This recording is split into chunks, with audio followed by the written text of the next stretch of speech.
Hello everybody.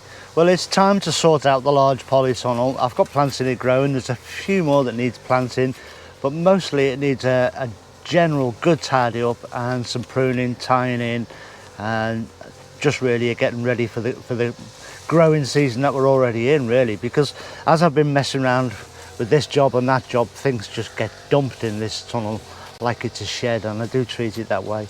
And I've got to change my ways, so we'll go in and have a quick look around and then we'll crack on with tidying it up.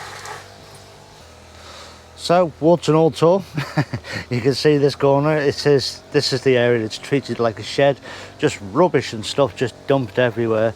Yeah, we're moving swiftly on. There's a few flower plants here and some melons over there in the blue tray to plant in this area, and they're actually little fig seedlings over there. That's a butternut squash. I'm putting two down there, one at that second rib, and then the vines can grow off that way from there, and then that way towards the middle rib, and then we've got the same down the far end. So I'm going to grow two squash in here and let them fill that back area. These front beds, I've got a selection of plants.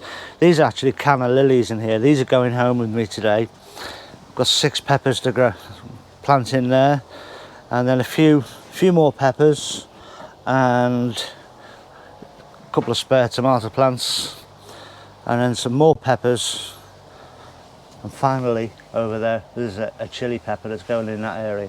So that squash will fill that back area. Up here on the shelf we've got these beans. These are the ones I planted in normal compost and in the bio compost. I can't remember what it's called now. Biodigestate compost. This one hasn't done very good at all, and that might be down to watering. These are dry. This is in compost. They're dry on the top but wet underneath. Again, this one here is in biodigestate and it's done really well, as has this one in the normal compost. We've got 2 varieties. One there is one variety and these 2 another. Anyway, moving swiftly on, this tray of lettuce in here, cut and come again in here, is now ready for picking, and that's grown solely in biodigestate compost. Some flowers here just growing them on. I think the roots are just starting to come out the bottom, so we can plant them out this week. Few spare lupins I've rescued from around the plot, and these are the seeds I sowed just the other day. So I've got some peas in here, some spring onions, lettuce, spinach and rocket. These 3 here will need potting on, and these obviously will just get planted straight out as modules. Got some old spring onions here. These have been here for ages and I haven't planted them, but we'll get them planted out, and some herbs and some lettuce plants.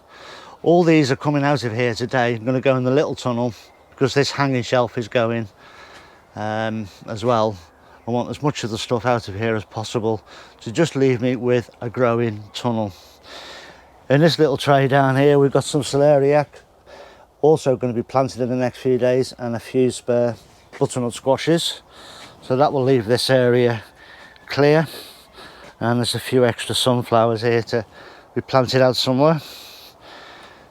We've got a mix of tomatoes in here. You can see these are Jersey Devils in here. These are tomatoes. I'm not sure what this one was. I think it was Black Prince, and then yeah, I've got a few fruit on there, and these are all Ildi.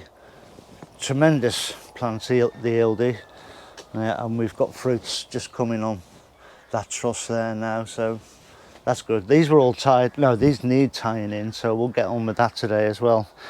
At the back here, this is where my grapevine is planted, and you can see that's a mess. This all this foliage has just come out of the stem of the plants, and it all wants cutting out until we get up to here. Is where the first main branch comes out and goes the full length of the tunnel.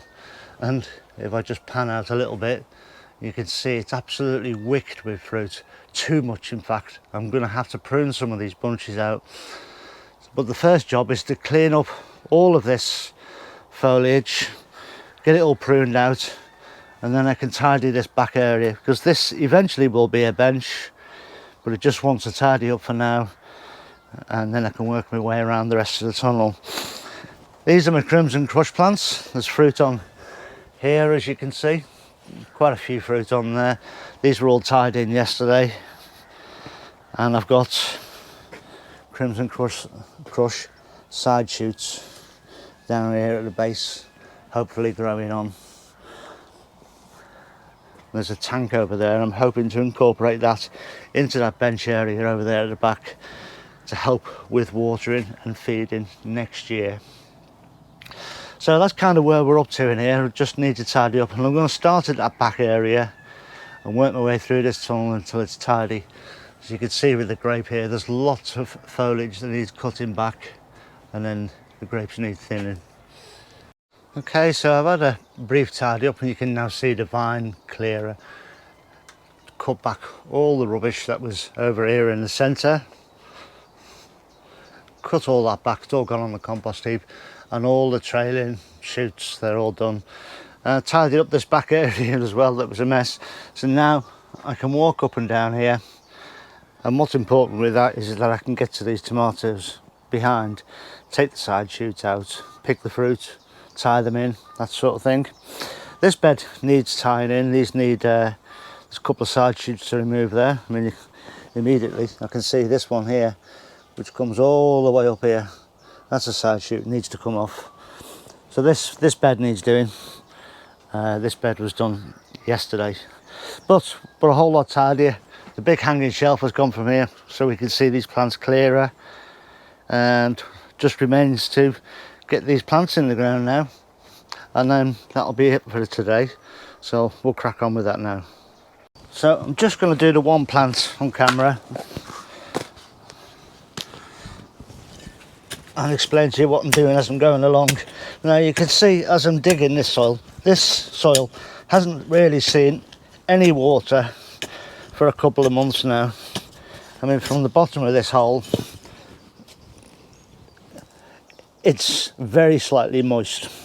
So what I'm going to need to do is, once I've planted all these plants, is I'm going to need to soak these beds, and I'll soak them probably every day for the next week, because what happens is when you first soak in, it will go in an inch or two into the soil, the water,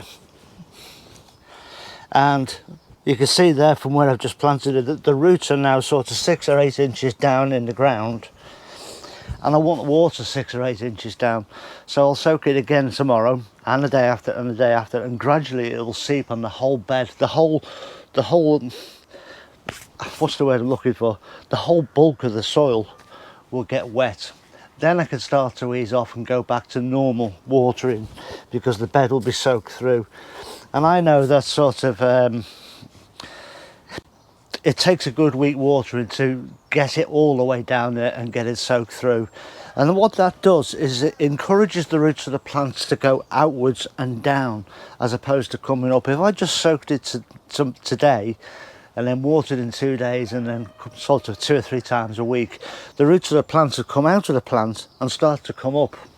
Well, that's not only, it's limiting your plant in 2 ways, because it's not rooting itself properly in the soil, so it become unstable, and it's also working in a very limited zone of your soil for getting the nutrients that the plant needs.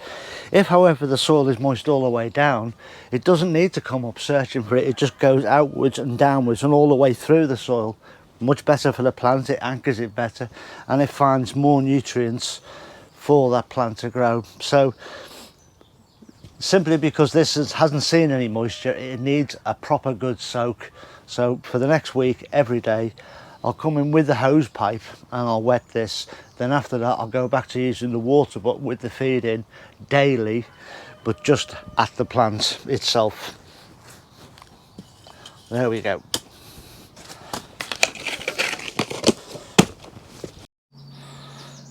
Now, I just want to show you how I plant my tomatoes in. And first I lift up the plant and assess where I'm going to tie it, which is here underneath this, which will help hold it up. I then wrap this around, And what many people do is they'll just cross that a couple of times to make this little bit of a buffer where you tie your plant in there so it's away from the stem but still held. But what I do is I'll go twice around the cane, and this holds it from going up or down too much. It says as it, once the weight of the plant's in there, it stops it from moving on the cane, so it keeps that location there for you. Then I'll twist it round, then I'll fetch the plant in,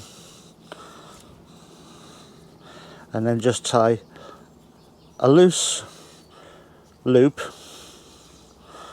like so, so that this trunk has then got room to grow in there and it's held up, it's not falling down because this is staying on the cane. Top tip. So that's it from this tunnel today. I've got the rest of these plants to get in, which is 10 or 15 minute job. Then I can water it and water all the tomatoes, and then we're sort of set for summer growing. The good point is that there's nothing in my way now to get in the way, so that's another tunnel sorted along with the back one. I am quite behind this year, but it is what it is. So there we go, a few more plants to put outside or around the plot. I think some of these squashes will go in the little tunnel, celeriac outside, the sunflowers. Then I've got this big bed of brassicas to sort out. They're going out in beds there. That's all winter veg that's coming on ready to get moved off. So there we go, tunnel sorted. Hope you enjoyed that. Look forward to seeing you again soon. Look after yourselves, stay safe, and I'll see you all very, very soon. Ta-ra now.